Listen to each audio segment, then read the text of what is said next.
All right, so let's go ahead and get started on this lesson, guys. This is a continuation of the reducing rational expressions in this case. We are focused in this case, guys, on factoring, whether we're going to go ahead and be factoring using GCF, which is the greatest common factor, or whether it's going to be using the diamond method. These are the options for factoring as we're simplifying the expressions here. We are going to be factoring both the numerator and the denominator separately. The goal in this case with factoring is to express it in lowest terms, and what that means in this case is that we're actually going to be canceling out any terms that are repeating on top and bottom, which is in the numerator and the denominator.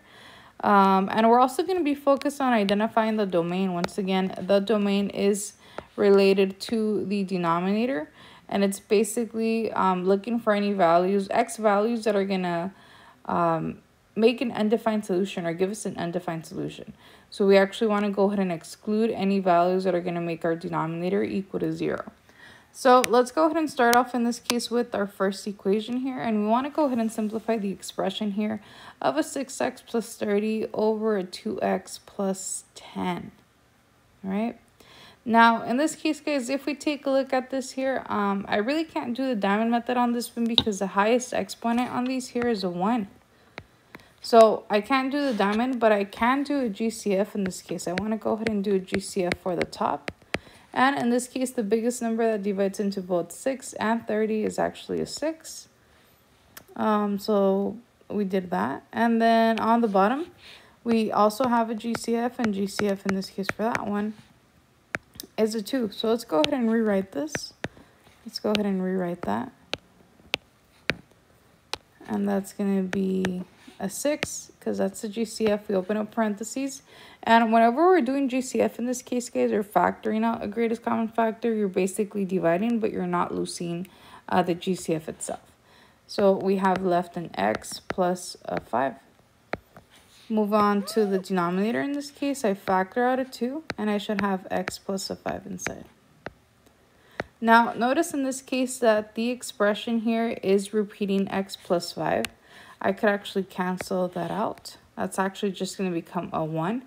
And we're left in this case with 6 over 2. And this just actually simplifies to be 3. So our answer in this case is 3. Now, not just 3, because we also have to talk about the values that we need to exclude from the denominator so it's not 0.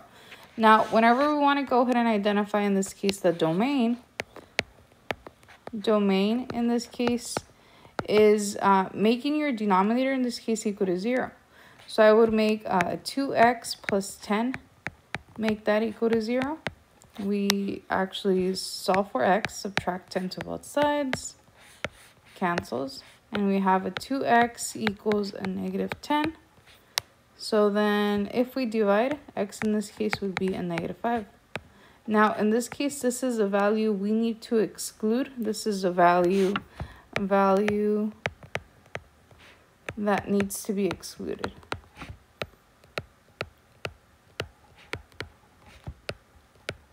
Needs to be excluded.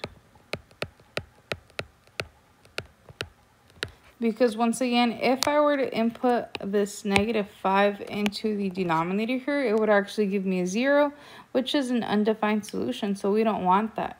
So our answer in this case is going to be 3, where in this case, x cannot be equal to a negative 5, right?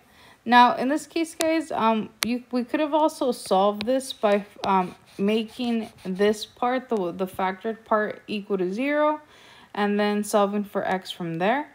Once again, it would have given us the same idea. But we'll go ahead and see different examples in this case. So this is example number 1. So our answer, final answer, would be all of this here. So let's take a look at example number 2. And here is example number 2. In this case, we want to go ahead and simplify the expression. I have an x cubed minus a 3x squared over an x squared plus a 5x plus a 6. All right? So let me actually change the sign on this one. Change the sign. Maybe that should be a positive. Change this to a positive here. Let's go ahead and change that to a positive. So in this case, if we take a look first at our numerator, which is the top one here, our highest exponent is a 3, which in this case we can't really do the diamond method unless it's a 2 or an even number. So I do want to go ahead and focus on doing the GCF on top. Now, if we do the GCF on this one, GCF, we're looking for the biggest number that I could factor out from an x cubed and a 3x squared. In this case, it's actually not going to be a number itself, but it's going to be, in this case, a variable. So I could actually factor out an x squared from both of them. So doing so would give us an x squared on the outside. And on the inside, I should have x plus 3. Now, on this bottom one, I have an x squared plus a 5x plus 6. In this case, on this one, we could do the diamond method. And if we're doing the diamond method, because the leading coefficient is a 1, we are going to start off with the binomials here. And in this case, we're looking for two numbers that are going to multiply to 6 and at the same time add to a 5. So those numbers are actually 3 and 2. Once again, some of this, if this is something that we've done very often, we could go straight off into writing the binomials. We don't have to do the whole work. Once again, if you do need to show the work, I do the diamond, right? Diamond is a times c. Our leading coefficient in this case is a 1, so 1 times 6 is 6, and we have a 5. Two numbers that multiply to the top and add to the bottom are 2 and 3. And because the leading coefficient is a 1, we could go straight off into writing the binomials. All right? Now, this is the work behind it, guys. I just didn't show it at the beginning. Now, if we take a look at this here, what values in this case are we going to exclude? What values are repeating on top and bottom? Both of them repeat in x plus 3 and x plus 3.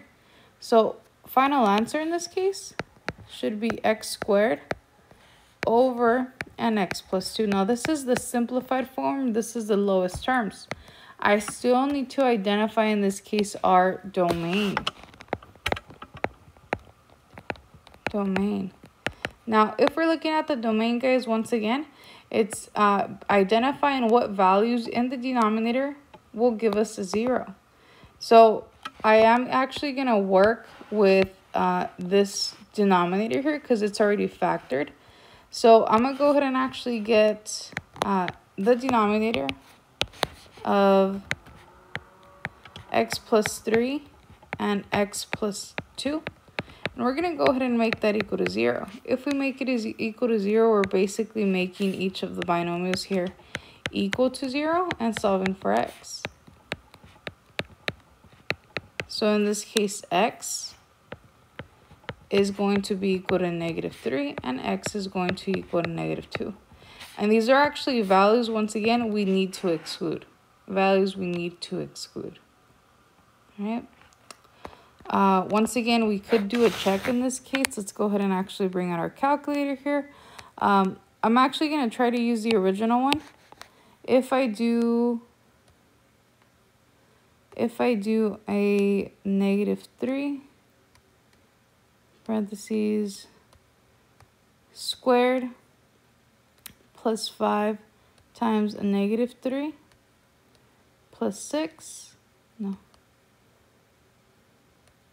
plus 6, we get a 0, and we can't get a 0 in the denominator in this case, so that wouldn't work.